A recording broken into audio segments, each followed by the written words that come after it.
حضرت ابو سعید ابو الخیر رحمۃ اللہ علیہ کہتے ہیں میں غلام خرید کے لایا. جو غلام شرط کے ساتھ آتے تھے وہ سستے ملتے تھے، اور جن کو ہم بس خرید لاتے تھے اپنی مرضی سے وہ ذرا مہنگے ہوتے تھے. تو غلام نے کہا حضرت جی 3 شرطیں ہوں گی اگر آپ مجھے خریدیں گے. میں نے کہا بولو.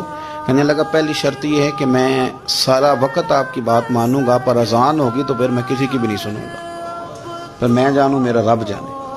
میں نے کہا قبول ہے. کہنے لگا دوسری شرط یہ ہے کہ دن کے وقت بات مانوں گا، رات کو نہیں مانوں گا.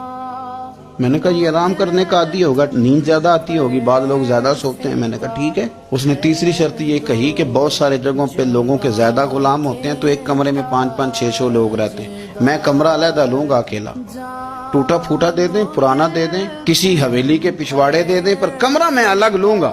کہتے میں نے کہا یار یہ بھی قبول ہے. میں اسے گھر لے آیا. میرے دل میں تھوڑا تھوڑا کھٹکا تھا کہ یہ کہتا ہے میں وقت پر نماز کے لیے جاؤں گا، کہیں کام چوری نہ کرے، لیکن فرماتے ہیں یہ تو کام دوسروں سے زیادہ کرتا تھا اور توجہ سے کرتا تھا اور ذوق سے کرتا تھا. 2 دنوں کا کام 1 دن میں کر جاتا. فرماتے ہیں ایک رات کسی مجبوری کے لیے مجھے کوئی پیغام آ گیا، کہیں جانا تھا. میں اور میری اہلیہ اٹھے، حویلی کے پیچھے ایک پرانے کمرے میں وہ رہتا تھا. جب ہم اس کے قریب سے گزرے تو اس کے کمرے کی عجیب حالت دیکھی کہ زمین سے آسمان تک نور ہی نور. ہم نے جب کان لگا کے سنا تو وہ رو رہا تھا اور کہہ رہا تھا مالک میرے ذمہ نہ میرے آقا کے بھی حقوق ہیں، اس لیے میں سارا دن تیری عبادت نہیں کر سکتا، صرف رات کو کرتا ہوں.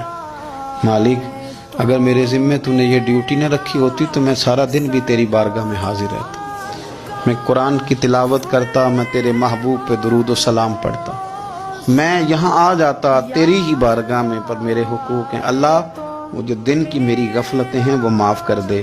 حضرت فرماتے ہیں بڑا ذوق بڑا شوق. ہم نے جہاں جانا تھا گئے نہیں، واپس آ گئے. رات ہم نے اس کو مداخلت کرنا اور تکلیف دینا مناسب نہ جانا. صبح کی نماز کے بعد میں نے طلب کیا اور میں نے اسے بلا کر کے کہا کہ میاں تو آج کے بعد آزاد ہے، ہماری کوئی ذمہ داری تیرے اوپر نہیں، تو سارا دن قرآن شریف پڑھ، درود پاک پڑھ، اپنی مرضی سے چل.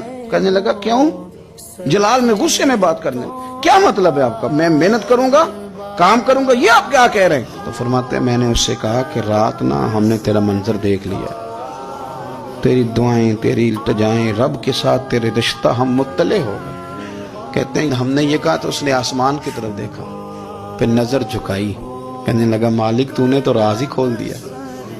یہاں لوگوں کی جعلی کرامت مشہور ہو جائے تو وہ کمائی نہیں کرنی شروع کر دیتے، تویز دھاگے کی دکان نہیں چل جاتی. اللہ تو نے راز ہی کھول دیا. میں تو سراپا مخزن راز تھا، میں رہا تھا مدت و راز میں. یہ تو تیرا شوق کے دید کشاں کشاں مجھے کھینچ لایا مجاز میں. تو نے یہ کیا عجب کیا.